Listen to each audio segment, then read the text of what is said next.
Welcome to a little bit of the late edition of the Bri 5 recap from last week. In week 12, I went 4-1. That puts my record up to 43-17 after 12 weeks.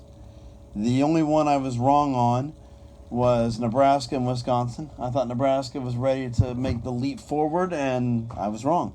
Oh well. But I nailed the Georgia-Auburn game.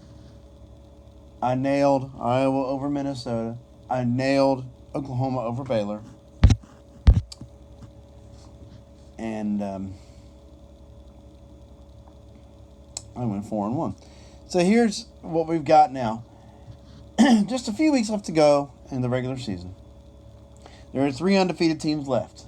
LSU, Ohio State, and Clemson. They are guaranteed in the playoff if they win out. They control their own destiny. Nothing can possibly keep them out if they win out. LSU, as a matter of fact, is banging on the doorstep of being in even with a loss. So, Ohio State isn't there yet. If Ohio State beats Penn State, they will be there. But they're not there yet. Clemson is in the situation of where they have to win out, essentially, or else they're almost done. There are still 11 teams that could still make the playoff.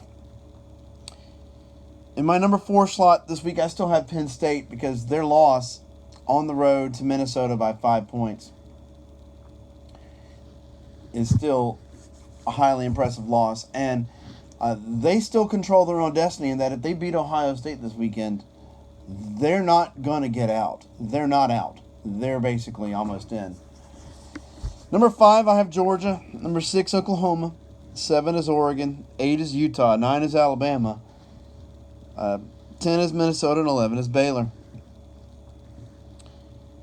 Baylor's hanging on by a string. Now, Baylor, they had they had a huge lead on Oklahoma and blew it. But the bottom line is if they come back and win out and then end up winning the Big 12 title game over Oklahoma, they'll be 12-1 with an impressive resume.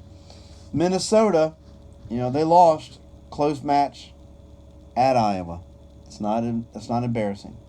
If they win out and then beat the winner of the Ohio State Penn State game, they're 12-1. That's an impressive resume. Alabama is sitting at 11-1. They're not 11-1 yet, but if they were to win out and finish 11-1, even with Tua getting hurt, if the backup quarterback shows talent and promise and they beat Auburn at Auburn in a couple weeks, there's every reason to believe they're still in it. Oregon and Utah look to be headed for a major collision. Oklahoma now is in a great situation because it's pretty much guaranteed that 2 teams ahead of them are going to lose. Although if Georgia beats LSU, Oklahoma still gets left out. So I have it as LSU 1, Ohio State 2, Clemson 3, Penn State 4, Georgia 5, Oklahoma 6, Oregon 7, Utah 8, Alabama 9, Minnesota 10, and Baylor 11. And that's where we are. And I'll talk to you in a couple days for my predictions for Week 13. Y'all have a great day.